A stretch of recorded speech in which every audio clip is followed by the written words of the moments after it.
A ver, estas son preguntas que te llegaron por Twitter, Cecilia.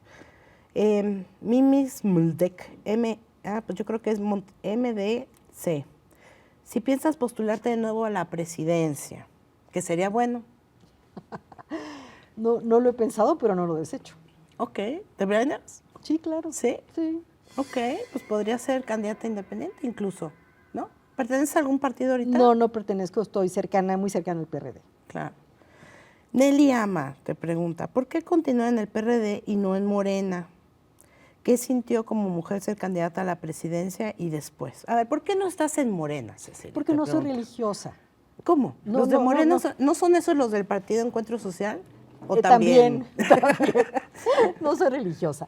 No soy religiosa y además creo que construir un partido en torno a una personalidad es sumamente riesgoso. Es decir, riesgoso es para el propio partido. ¿Pero por qué dices que es religioso? Porque es religioso. Morena es su pensamiento y para la de contar. Te voy a poner un ejemplo. El artículo 4 de sus estatutos dice: los y las afiliados a Morena se denominarán protagonistas del cambio verdadero. Y después todo lo demás, las asambleas de los protagonistas del cambio verdadero, los integrantes de los comités de los protagonistas. Bueno, ya ahí hay un problema. O sea, en el momento en que tú estás diciendo mi cambio es el verdadero, todos los demás que proponen y por los cuales votan los mexicanos, esos no son los verdaderos cambios, ya hay un problema.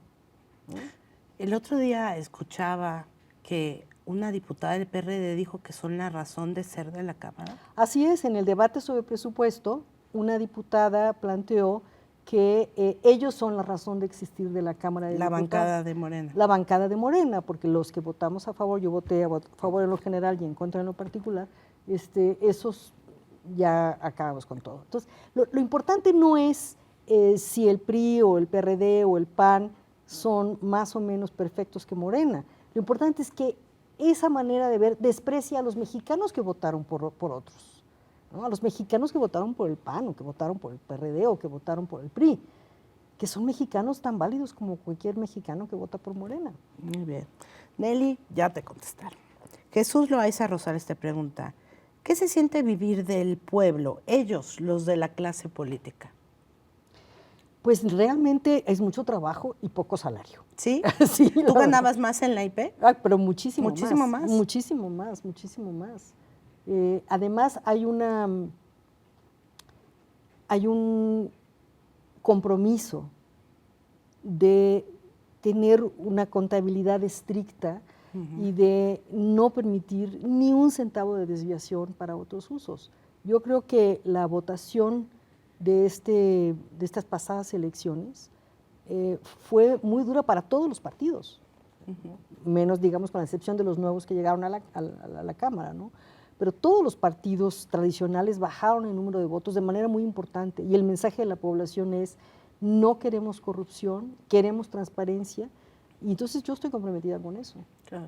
¿Qué vas a hacer con tus 20 millones, estos que se destinaron a cada uno de los diputados para hacer gestión pública? Ya los destiné. ¿Ya? Ya. Destiné, digamos, solamente 2 millones para Sonora. Yo soy sonochilanga, ¿no? Sonochilanga. Entonces, 1 millón y 1 millón a 2 pequeños distritos de Sonora que ganó el PRD, y lo demás al Distrito Federal, al programa de orquestas juveniles, al programa de cultura, en fin, a varios programas. Todos están etiquetados. Ok, y en caso de que tengan cualquier duda, tú los transparentas sin bronca, ¿no? No, es por obligación. Ok. Una cuestión muy importante es que en el presupuesto, en la ley del decreto de presupuesto, se aprobó un artículo, el artículo 11, que es un artículo nuevo que obliga a que esos recursos etiquetados sigan tales y tales y tales reglas de operación. Y además, 1% de esos recursos van a la Auditoría Superior de la Federación para que los examine y evalúe en ese momento. Y, por ejemplo, la Secretaría de Hacienda va a decir: el precio unitario para construir un camino en la sierra es tanto, y en la ciudad es tanto. Entonces, nada de que me salió más barata, más cara. Exacto, contraté el moche. Exacto. exacto. Entonces, es un artículo que obliga a la transparencia, que pone reglas muy duras y muy importantes para que se reciban completitos los recursos. Arturo Guillén, IUS 29. En su opinión y con su experiencia, ¿qué hay que hacer? ¿Quiénes deben hacerlo y cómo?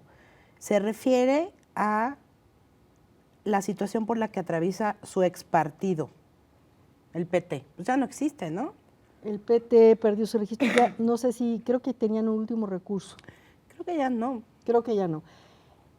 Yo creo que lo más importante es que se vengan toda la gente que está ahí a militar un nuevo partido, ojalá que se vengan al PRD. ¿No? Y yo creo que es una elección importante lo que pasó en el PT, porque es un partido, yo tuve muy buenas experiencias, hay gente muy buena asociados a ellos, pero practicaban un tipo de democracia leninista buenísima para 1917, pero un poco retrasada. Pero un poco retrasada. Entonces, ¿qué joven va a querer integrarse al Partido del Trabajo cuando el Partido del Trabajo admira a Corea del Norte? Y todos sabemos que Corea del Norte es una dictadura terrible. Entonces, yo creo que es una elección muy importante. Es un partido, insisto, que tiene un trabajo muy interesante con comunidades muy marginadas, pero cuya vida interna no es lo suficientemente democrática. Y creo que eso fue haciéndole perder militantes. Rodo BM, Rodo 2801, te hace... Compa Rodo, ¿no? Compa Rodo, exacto, te hace varias preguntas. ¿Cómo piensa que la ciudadanía ve al PRD después de Mancera y Granaderos? Bueno, yo no, ya le dije que yo no soy, digo, soy muy cercana al PRD, simpatizo mucho con el PRD, si me afilio a un partido, me afilio al PRD, pero no soy del PRD, entonces no podía contestarle una parte de la otra pregunta, pero sí puedo contestarle la parte con respecto a Mancera. Porque además, perdón, eres presidenta de la Comisión del DF también. Sí. A mí me parece muy interesante comparar dos maneras de presentarle nuevas ideas a la ciudadanía. Una es cómo le hizo el jefe de gobierno para presentar la necesidad de desindexar el salario mínimo, de tal manera que una vez que se lograra la desindexación, poder aumentar el salario mínimo para que cumpla con los requisitos de satisfacer todas las necesidades de una familia. O sea, hay más de 2.500 disposiciones que están vinculadas al salario mínimo. Cuando el jefe de gobierno planteó la idea del salario mínimo, de desindexarlo, bueno, en contra el secretario del Trabajo, secretario de Economía. Entonces, lo que él planteó fue, ¿qué tal si examinamos el tema? ¿Qué tal si llamamos a los expertos? ¿Qué tal si hacemos foros?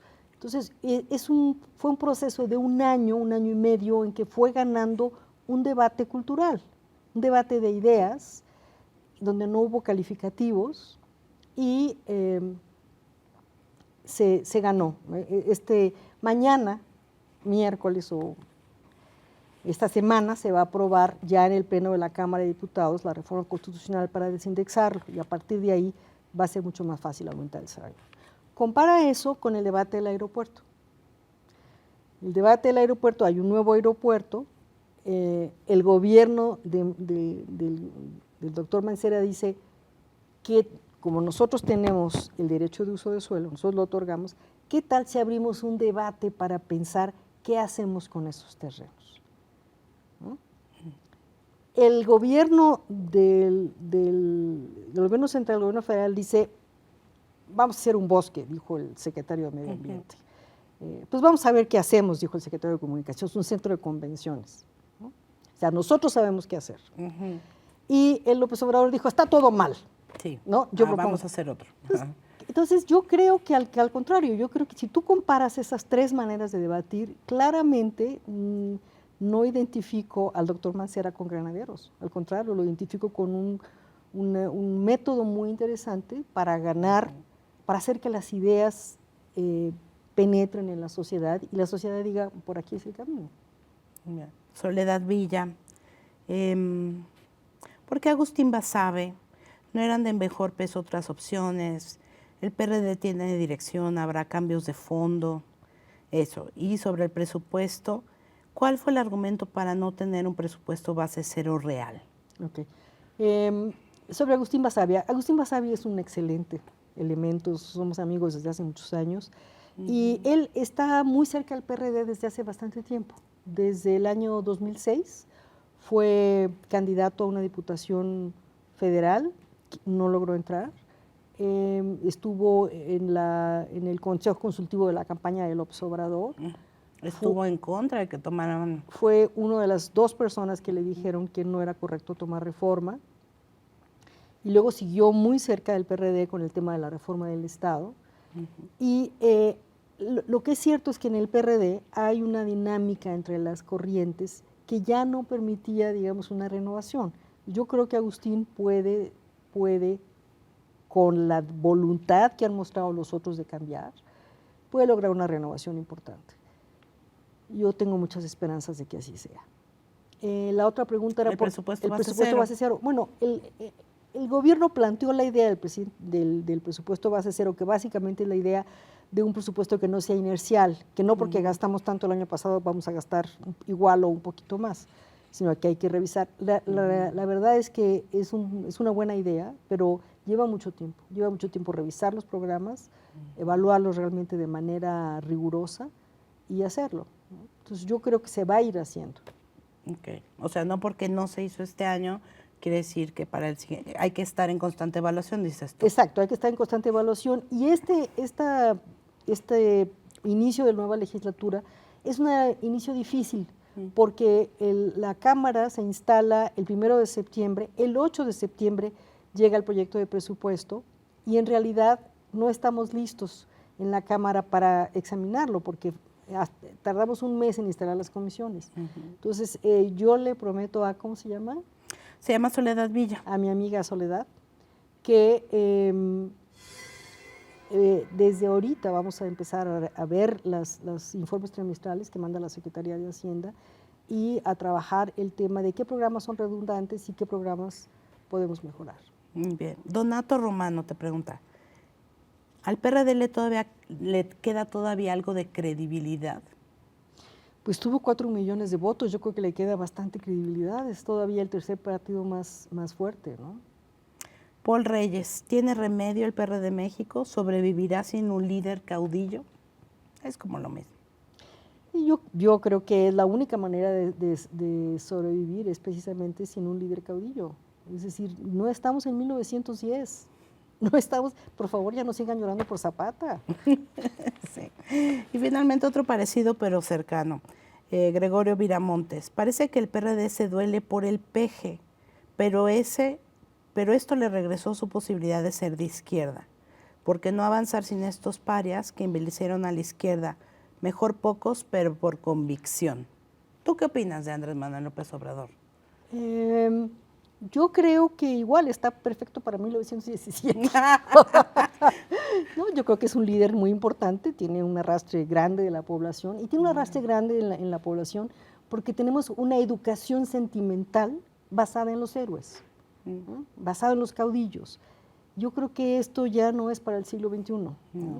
Y Andrés Manuel pues es yo y mi verdad nada más. Y el pueblo de México es mucho más variado, mucho más rico en pensamiento, en ideas, que las ideas de una sola persona. Así es. Bueno, entonces, ¿el PRD en alianza con Morena lo ves? No creo que lo deje Andrés Manuel. Okay. Es interesante lo que está pasando en la Cámara. En la Cámara muchas veces votamos nosotros con Morena, pero Morena jamás vota con nosotros. Okay. La pureza. Veremos en el 2016 qué pasa. Vamos a ver, yo creo que es muy importante que la izquierda gane. La responsabilidad responsabiliza y en ese sentido es importante que la izquierda tenga la responsabilidad de gobernar. Fíjate nada más en lo que es en el Distrito Federal, no me refiero a las delegaciones. ¿no? ¿Cuándo has escuchado tú que la Secretaría de Finanzas del Distrito Federal se sobreendeudó? Que hubo un endeudamiento fuera de lo común, que hubo un fraude en tal cuestión de las finanzas del Distrito Federal. Es decir, es desde el punto de vista de contabilidad estatal, las finanzas más sanas que hay en todo el país. O sea, ahí tienes a la izquierda gobernando y poniendo ejemplo. ¿Y si antes en alianzas con el PAN, Cecilia? PRD-PAN. Yo creo que también son posibles. Yo creo que también son posibles. ¿Posibles y deseables? Yo sí pienso que sí. ¿Sí? Te voy a explicar en qué casos. Los casos en donde hay estados como Veracruz, que en 80 años solo han tenido al PRI, eso no es sano. Eso no es sano. Lo que se plantea es que es una alianza contra natura, porque el PAN es de centro derecha, el PRD es de izquierda, de centro izquierda.